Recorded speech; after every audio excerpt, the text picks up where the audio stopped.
À l'approche du sommet sur le nucléaire, la coopération autour de la sûreté nucléaire énergétique sino-américaine se trouve sous le feu des projecteurs. Aux États-Unis, nous avons interrogé un chercheur qui est également conseiller en sécurité nucléaire. William Tobey est chercheur principal au Centre Belfer pour la science et les affaires internationales. Auparavant et sous 3 gouvernements différents, il a exercé au sein du Conseil de sécurité nationale des États-Unis. Il attend beaucoup du prochain sommet sur la sécurité nucléaire. Mon souhait est que des avancées soient réalisées dans 3 domaines. Tout d'abord, combattre la confiance. La confiance devrait être remplacée par un esprit de continuité des améliorations. En deuxième, l'engagement d'établir des principes d'excellence nucléaire.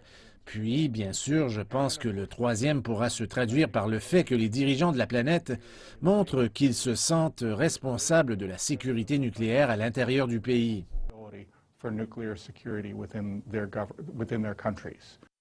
Les dirigeants qui participeront au sommet viendront du monde entier. Ils prendront part à une simulation de crise.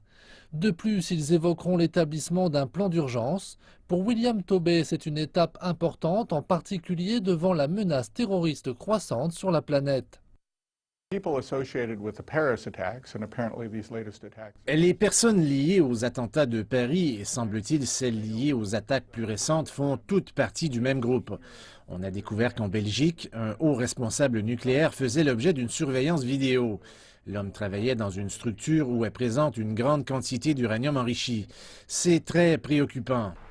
En coopération avec la Chine et les États-Unis contre les attaques terroristes nucléaires, William Tobey affirme que ces deux pays partagent de nombreux intérêts communs.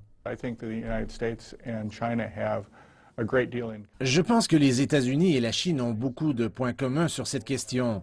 Nous faisons tous les deux face à la menace terroriste. Nous possédons tous deux de vastes installations nucléaires. Je suis quelqu'un qui pense qu'en fait, les États-Unis et la Chine ont plus de points communs que de différences. Et je pense que c'est un domaine commun particulier. Depuis la signature en 1998 de l'accord de coopération sur l'utilisation pacifique de l'énergie nucléaire, la Chine et les États-Unis ont conduit une série d'échanges.